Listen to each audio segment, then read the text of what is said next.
Breaking news. Please stand by for another C2C World News Now current event. That somehow the Iraqi security forces should delay this operation because of their concern about the humanitarian situation in Mosul. That doesn't make sense. Organizations have been raising the alarm over a possible humanitarian disaster in the wake of an operation to recapture the Iraqi city of Mosul from ISIL. The Red Cross said it will create up to 1 million more displaced civilians. The military advance began on Monday and has already led to heavy clashes. The first refugees have already left Mosul.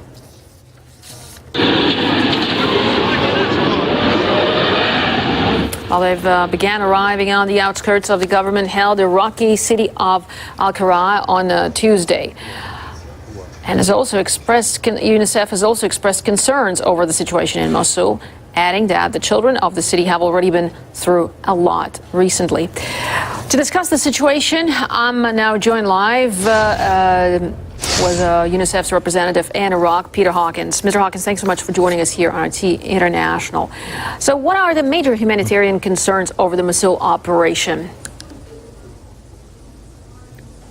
Well, Mosul is a city of between 1.2 and 1.5 million people. With the operation being undertaken, that is going to lead to some people being displaced. We don't know the number of people that will be displaced.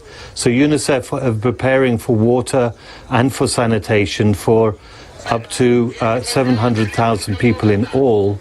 But it depends on how that displacement takes place. Obviously, if we get a lot of people coming out very quickly, we'll be overwhelmed. If we get people coming out in small numbers over time, we can cope with that situation. Well, certainly logistically, it's a very difficult situation there. We understand that. But there are fears that ISIL will use Mosul residents as human shields. So what do you make of that? I mean, can mass civilian casualties be avoided in that case? Well, we call on all sides to respect international humanitarian law to ensure that people can move out of danger and move wherever they want.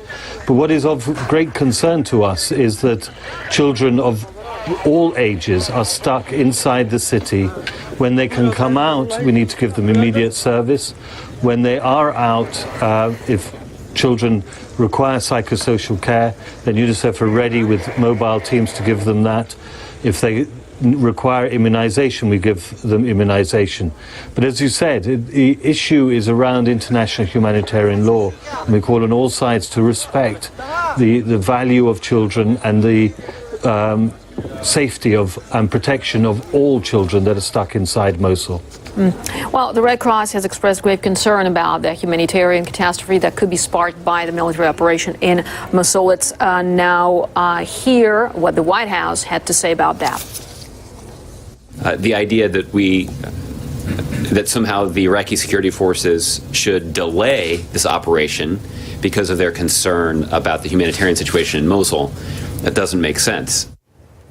Yet at the same time, the White House slams Russia's anti-terror operation in Syria's Aleppo. So why is there such a difference in approach?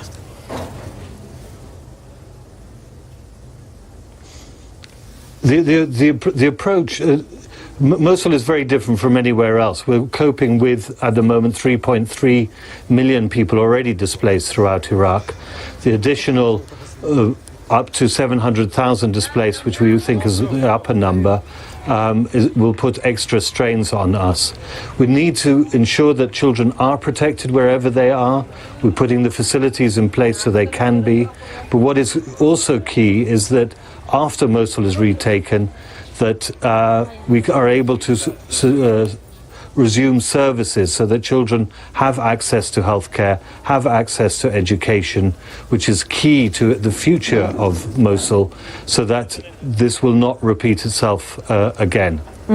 Well, Mr. Hawkins, speaking of the dire situation that the children are in Aleppo, the mainstream media has largely chosen not to report on the victims of the daily shelling of western Aleppo. Why do you think that is?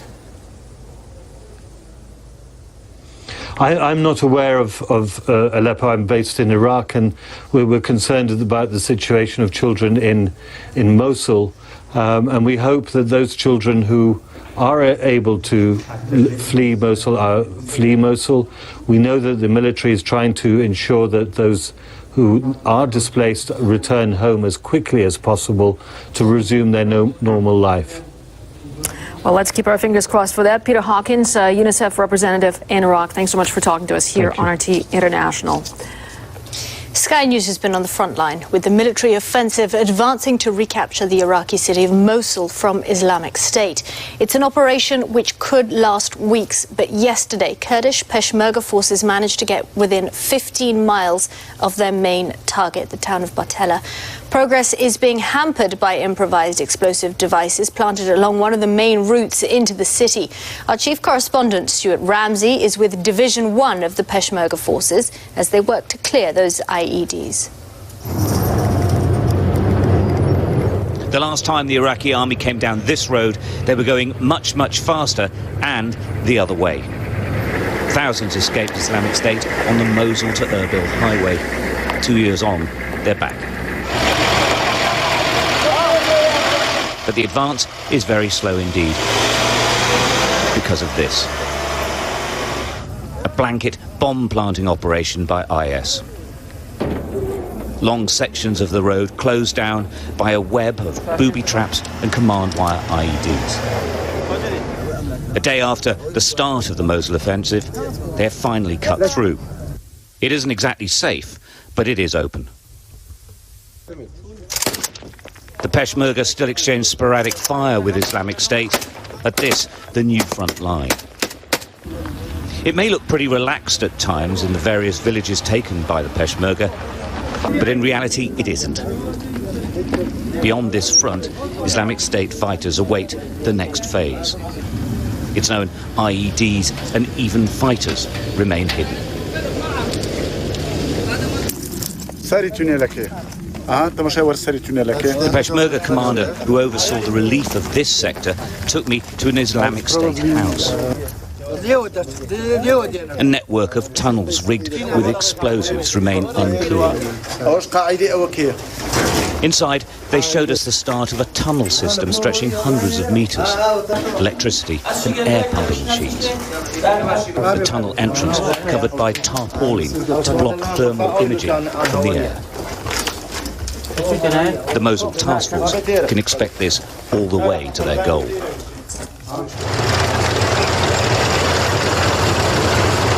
A Peshmerga convoy rumbles its way towards their next operation, but there is considerable political wrangling here over exactly how far they will go. But this is an unexpected sight. An Iraqi army convoy across the road exchanging victory signs with the Kurds. Now times have changed. But this is exactly the sort of point, I suppose, that this task force is making. These are Peshmerga tanks and armoured personnel carriers. The other side of the road, Iraqi tanks and armoured personnel carriers, all working together as they try to get to Mosul. We're 15 miles or so from Mosul, but this operation is about to explode on multiple fronts. The task force and Islamic State know it. And in the middle, of course, are over 1 million people. Stuart Ramsey, Sky News, on the road to Mosul. Well, our defence correspondent Alistair Bunkle has more details of the progress the Iraqi and Peshmerga forces are making. The second day of fighting, and progress has been slow, but it has been in the right direction. Now, just as a reminder, those are the areas controlled by, in red, the Iraqi government forces, in green, the Kurdish Peshmerga, and in that black-grey hue, that's Islamic State. The Kurdish Peshmerga have been coming in largely from the east and down towards the southeast, with the Iraqi forces coming up from the road from Baghdad and into the south, up to about 15 miles away from the city centre. Now, over at the Kayara Air Base, captured earlier on in the summer, that's being used as a logistical base for some US Special Forces who are there to advise and assist the Iraqis and the Kurds. They're also using artillery. There's French artillery there as well from this airbase here, just to the southeast of Mosul, providing some heavy power to try and defeat the insurgents. The insurgents are hitting back, though. Islamic State are using suicide bombers, particularly ones using vehicles, driving up to tank positions before blowing themselves up. Have a look at this footage that was around yesterday, and you can see the chaos on the battlefield. And watch the left of your screens. It ricochets off a tank and then explodes. So, what about the potential for a humanitarian disaster? Aid agencies are warning about it. Already in Iraq, because of 2 years of heavy fighting, there are more than 3 million people internally displaced. These are where the various refugee camps are. The bigger the circle, the more people that are there. 4 new camps are being built here by this river because they expect in the next few weeks 150,000 to flee from Mosul. But frankly, that number could be much, much bigger. There could be as many as 1.5 million people living in the greater Mosul area, and the aid agencies think that this could be one of the greatest humanitarian disasters in recent times. President Obama says he believes the Iraqi and Peshmerga forces will be successful, but it won't be an easy victory. The intention is to drive ISIL out of what was its first major urban stronghold and what continues to be one of the key organizational and logistical and leadership hubs for ISIL. I'm confident that we can succeed, although it's going to be a tough fight and a difficult fight.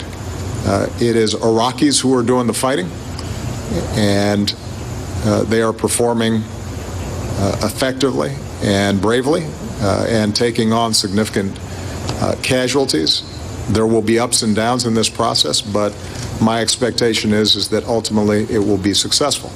This has been a C2C World News Now current event. Stay safe, everyone.